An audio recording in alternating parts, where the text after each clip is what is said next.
everybody. This is Conor Listoka, and this is 372 Pages We'll Never Get Back, a podcast name that I, somehow managed to butcher the first time I tried that, even though we've been doing this for nigh 5 years and 120 plus episodes. But it was impressive. You omitted at least 3 words from our title, which is, it's tough to do. We reduced it to 372. Get...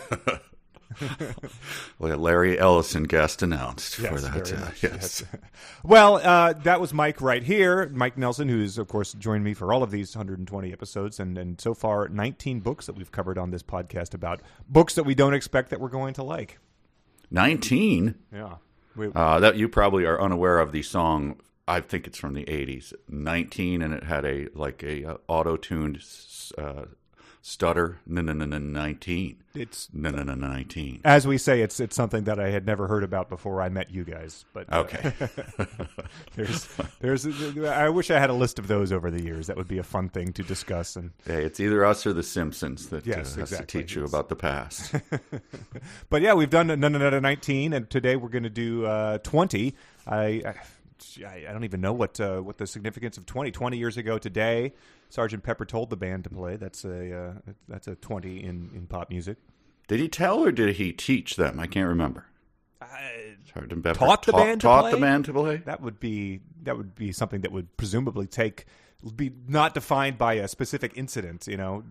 Telling someone to play, you could say that was 20 years ago. Teaching them to play, that takes a while. That's drawn out. Now should we discuss for the benefit of Mr. Kite and make sure that the logic all holds up there? If people don't like my attacks on the Marx Brothers, they're not going to like my take on Sergeant Pepper. All right. Well, we've got bigger fish to fry today. So what are we up to? Well, we got to announce the next book we're going to read, which is number 20. But before that, we're going to do something that we've done a couple times on this. I believe it's how we started the podcast, but it's a little segment we like to call drawing out the announcements to annoy one guy who probably doesn't listen anymore. No, we're gonna do calibrating our tastes, which is, I think that was initially something. It was your idea, and the idea was that we were going to just provide a baseline so that if people were going to listen to this podcast, they would sort of know where we were coming from with our impressions and our critiques of what we're going to be listening to. Right, yeah. Just so that way you can either dismiss us or take it more seriously when you're deciding whether or not to read one of the Quilter's novels. You'll be able to more accurately assess whether you should take our advice or completely discard it or use 60 or whatever percent of it. As you're stroking your chin and swirling your snifter, you're thinking like, well, I don't think I could trust these guys' viewpoints on the Eye of Argon at all. This is how embarrassing. Yes. How embarrassing for them to weigh in on Dwight David Thrash. Yeah, so let's calibrate away. Let's do it. Okay. Conor, what is your favorite poem? Oh, brother. Green Eggs and Ham. Oh, boy. Okay. All right. Well, I mean, are you into poetry at all? You knew who I was when we started this.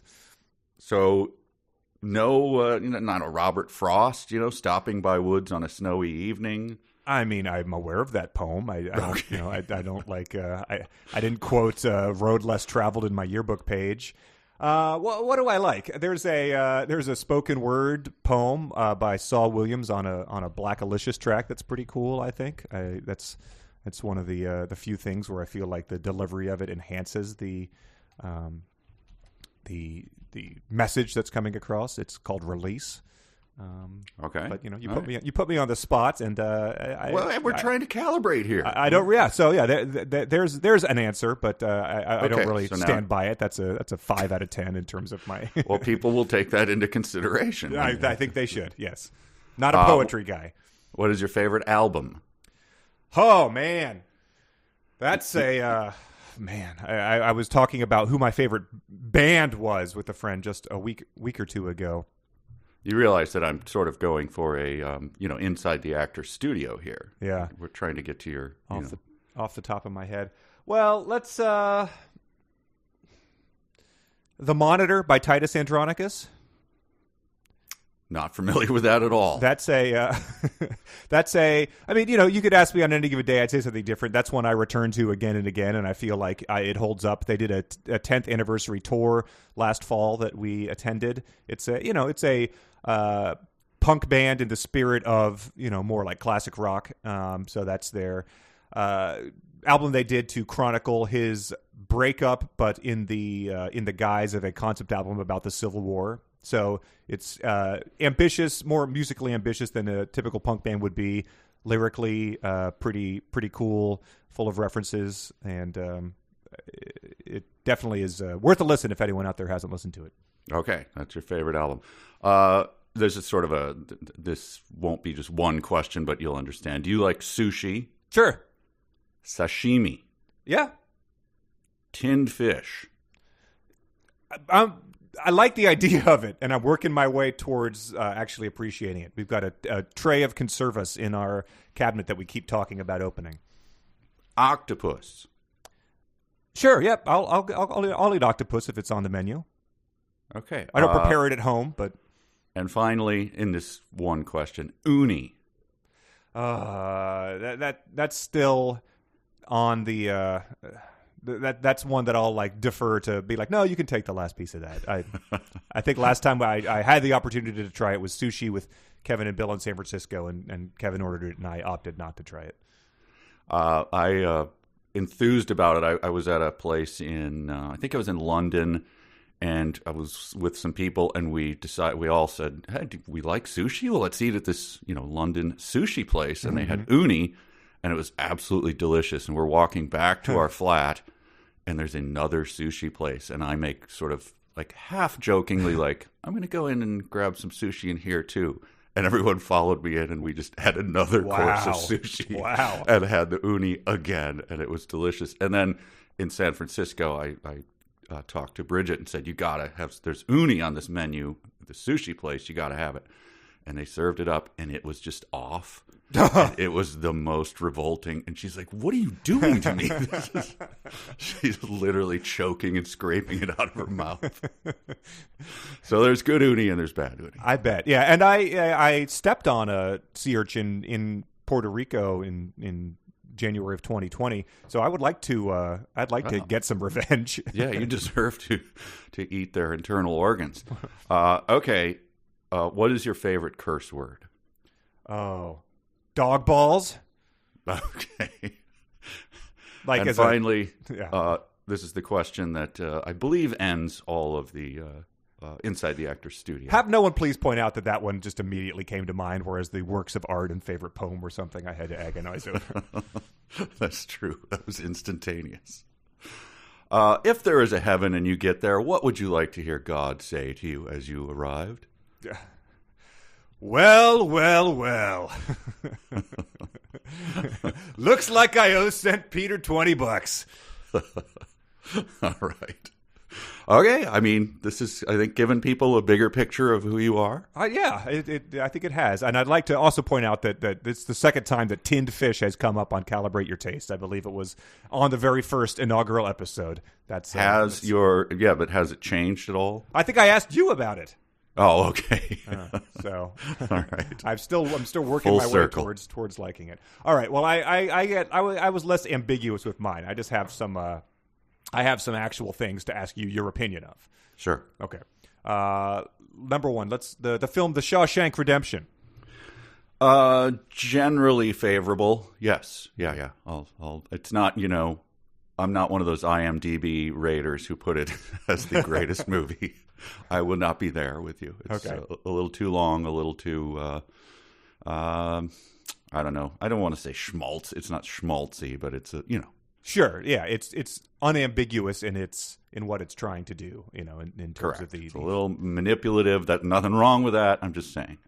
It is still ranked number one on IMDb with 9.2 stars total. Then The Godfather, and in between The Godfather at number 2 and The Godfather Part 2 at number 4. Any ideas what's holding strong at number 3? Batman. The Dark Knight, yes.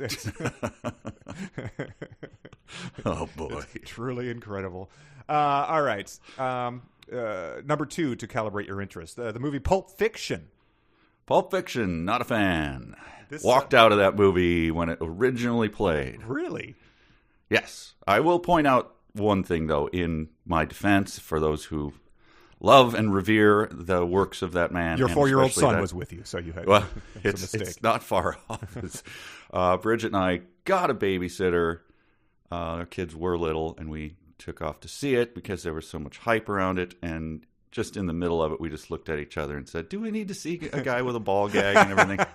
Kids at home, we're just trying to get out, have a good time. So we probably just went somewhere and had a Manhattan or something. So. There's when I saw it for the first time, it was taped off of a friend's pay-per-view, and we watched it several times. We're like, this is amazing. This is such an adult thing. And I got home and I was like, I should ask my dad if he wants to see this. And he made it all of 15 minutes before he had the exact same thing. Like, I don't want to be watching this with my 15-year-old son. Right. Yep. Very embarrassing. Number 3, the movie Quiz Show. Quiz Show, directed by Robert Redford, I believe. Correct, yep. Rafe Fiennes was in it, if I'm not mistaken. Playing the guy who was fed the answers. Yes. Rafe Fiennes and John Turturro. Oh, also starred, I believe his name is Byron something. Byron Jennings. Okay. It has a small role in it. I was in a very famous stage play when he did Richard III. Wow. I was in the play with him, so I got to know. I thought he was a brilliant actor, and it amused me that he was very much aware of how good he was, and he was a total jackass. But it kind of in a cool way, he would refuse to do press and stuff like that. And I was like, I want to be that good someday. Wow. Was he like the named guy that came in from out of town to join a local production? Yes, it was the Guthrie Theater in Minneapolis. So, yeah. So it was famous enough that, the New York Times came and reviewed it and, gave it a good review. Everyone has to come. You have to fly into Minneapolis and see this production. Wow. I had a very small role, just to be clear, but I got to trod the boards with the great Byron Jennings. Speaking of walkouts, I don't know how it came up recently, but Lauren walked out of the movie Quiz Show. Oh, okay. She was 13, and I think it was just convince your parents to take you to the movie theater and drop you off on a summer day, and her and a couple of the 13-year-old girls thought they would see the quiet movie about the quiz show scandals of the 1950s, and I guess that was not what somehow did not hold their interest. I'm shocked. So I guess I didn't rate the movie. I'm pretty much with her. I wouldn't probably walk out, but I might fall asleep during it, and at the end go, okay, right there was that. That was that was probably the start of the Oscar bait type of thing. The big name director making that thing with real actors. Yeah. Next on the list, this is number 4, the movie 4 Weddings and a Funeral. This is a tough one. Written by what's his name? The British writer Richard Curtis. Curtis, who wrote on Blackadder, which is one of my favorites. It's a brilliant, brilliant show. Was not a fan of 4 Weddings and a Funeral. Is it? I've never seen it, obviously, but is it is it the parody of a Hugh Grant romantic comedy? It is. It is. I saw him in an interview not too long ago, and it amused me that he was talking about all his roles, and he said he sort of he came in not being the sort of bumbling Hugh Grant, yes. And Richard Curtis is like, no, that's what I was like. So could you be more like the bumbling guy that I am? But so I'm handsome. So he invented that, and then he said, and then I couldn't get out of it, and that became my. He was very self-effacing, it was terrible. I sucked. He was like, I just kept doing the same terrible act. Wow. Yeah, so anyway, self-awareness from him. Yeah, it says it was the highest-grossing British film of all time, so it was just more of sorry, man, that's what you're doing now. Wow. Yeah. So on a out of 10, you would just, what do you say? Out of 10, a 4. Okay. And then this is the final one, and our astute listeners may have picked up on a trend here. These were all nominated for the Best Picture Oscar in 1994, and the one rounding out that is the winner, and that would be Forrest Gump. Well, this is going to come as a shock to everyone. I have never seen What? Forrest Gump, and I have no intention of ever seeing it. So yeah. Well, so you just you went through I mean, movies used to have a longer shelf life. So you went probably a 2-year stretch where everyone was talking about this, doing Forrest Gump impressions, saying like Gen A and stuff. Yep. When I would run, I used to sprint on the beach, and every time I did, someone would yell, "Run, Forrest," at me. Wow. And it irritated me, especially because I had no idea. I mean, I knew what it was from, but I didn't have any idea. You could have, at some point in time, been in a touristy section of town like the Baltimore Inner Harbor and wandered into the Bubba Gump Shrimp Company and sat down and just had no idea that you were at a tie-in. That's stunning. Wow. Yeah. Well, it's like this happened. I mean, this was maybe a couple of years ago where I was in the company of a younger person, and someone said something about The Godfather, and this person said, "Yeah, I've never seen that." Mm-hmm. And it was as though this person had said, like, "I'm not a fan of Oxygen" or something. It was just like everyone was like, "What?" And this person, it was a funny reaction, like, hey, I didn't murder anyone. I just haven't seen The Godfather. Relax. And so that's why I haven't seen Forrest Gump. The guy was like, "Yeah, I'm just working my way up the IMDb top 250, so I just watched The Dark Knight. Fantastic." Right. Well, that's gonna make this interesting because the whole Forrest Gump was like the biggest movie of all time at that point in time. Won this Oscar. Tom Hanks won the Oscar, Best Director Oscar, Best Screenplay Oscar. Oh, yeah. Worked its way into public consciousness. So trust me, I know every character. Sure. I know the general gist of it. Yeah. I know phrases. And so, yeah, I'm not unfamiliar with it. But did you know that there was a sequel that was based on a book, and there was a sequel to Forrest Gump? I would read that, of course, if there were. Gump and Company. Really? Yeah, it was. It came out in 1995, so one presumably would think that it was. I have no proof of this, but put two and two together, it might have been, say, rushed into production after the massive worldwide success of this movie. Sure. Yeah, and you'd think that if it was worth even the slightest damn, that you'd have to turn that into a movie as well, because why wouldn't you? If you give it a shot, you would think, of course. Why not? But that never happened. Right. And so that's why we've got to read Gump and Company for the next book here. Now this was a book that was given to me as a Christmas present. My mom got it for me, and it would be the kind of book that I would throw in my bag when we went to my grandmother's house, and just never got around to reading. It just never seemed like the moment had passed. It seemed like culture got enough of Forrest Gump, I think. Yeah, I have never met anyone who has read. I don't think anyone's ever brought it up in my presence. I've certainly never been looking down someone's bookshelf and seeing, Leaves of Grass and the collected works of Charles Dickens and then Gump and Company. So that's never come up. Well, you might be interested. There's one person who read it and seemed to have a great time with it. Larry King called it the funniest novel I have ever read. So talk about calibrating your tastes. That's pretty good, and that stands in direct contrast to the New York Times review section, which called it tiresome and banal. So Larry King, I hope that was sandwiched between something like bubblegum ice cream is something I don't understand. Now I have to chew the bubblegum and eat the ice cream? Gump and Company is one of the funniest novels I've ever read. Golden Retrievers, an underrated breed.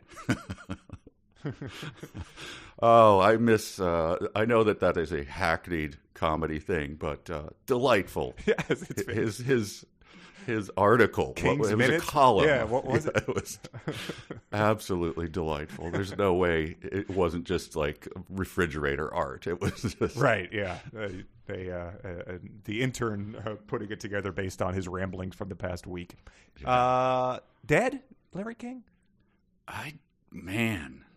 Wow, I'm hesitating. Yeah, he died. I assume he died last January. Okay. All right. Wow. Well, yeah. So, and the other thing about Forrest Gump, obviously, is that it came out at a time when when that sort of thing was a bit more different. Having a character in your movie who was disabled was sort of obviously the nail in the coffin of that was put in there by Tropic Thunder and Robert Downey Jr.'s character. Indeed, yes. Because Forrest Gump was always sort of like he was. It never really specified what his disability was, and it didn't really ever seem to get in the way of anything that he was doing. But it was always just it was there when it needed to be convenient, I guess. And people realized that wasn't really a realistic or sensitive way of portraying that character. So I think that's going to be a fascinating thing to see. One, how that's depicted in a book, based on, because Tom Hanks is the most beloved actor alive. So whatever he does is going to be watchable, but I'm very curious to see how it comes across in a book and how poorly it's aged 27 years later. Tom Hanks, Bosom Buddies. Has he done anything else? If that was a Calibrate Your Taste. Yeah, I loved Bosom Buddies. I wish he'd made more stuff. Yeah, it'll be interesting because obviously there would have been some feedback at that point about the character and the portrayal, and so it'll be interesting to see if that is put into the novel itself. Right. So. True. Yes. Because I think you have to imagine that it was done after the movie. Maybe he had some ideas, but didn't expect it to be there.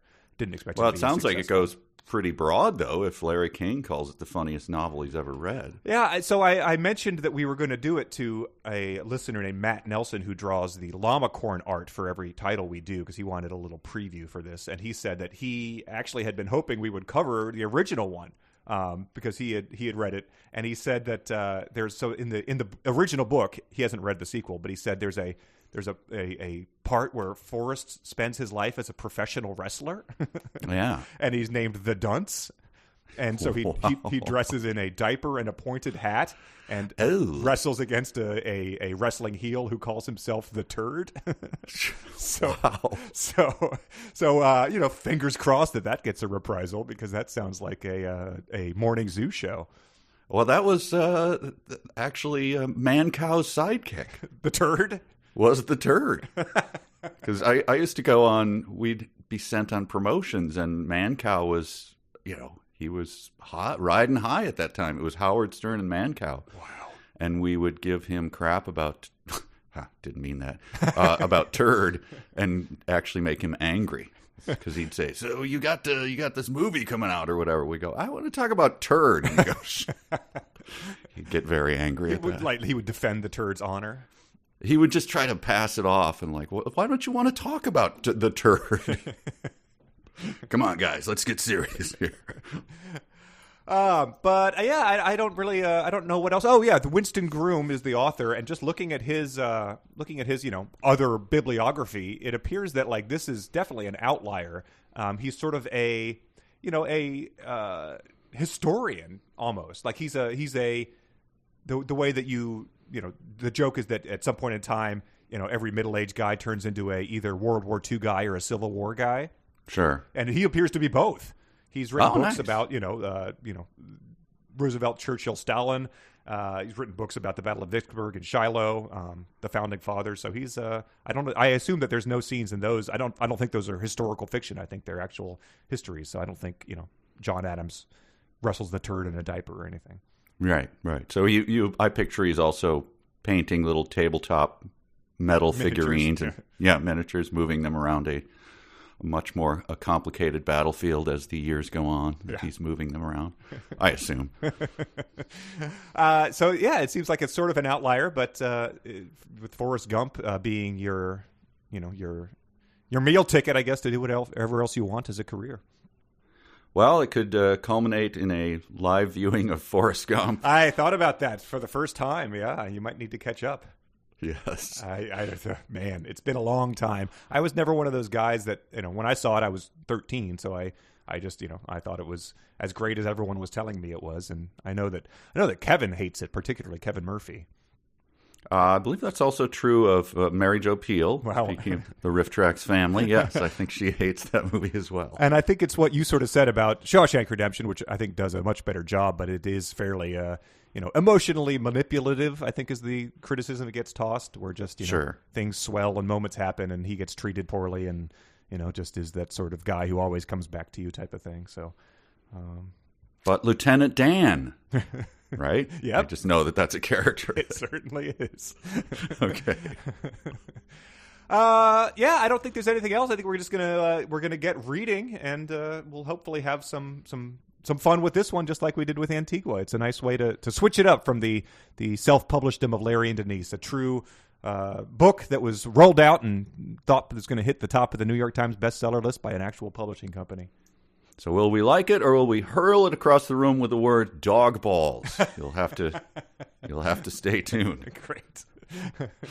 All right, there it is, everyone. We hope you'll get your copy and join us. Yep. Thanks again. Join us for Gump and Company.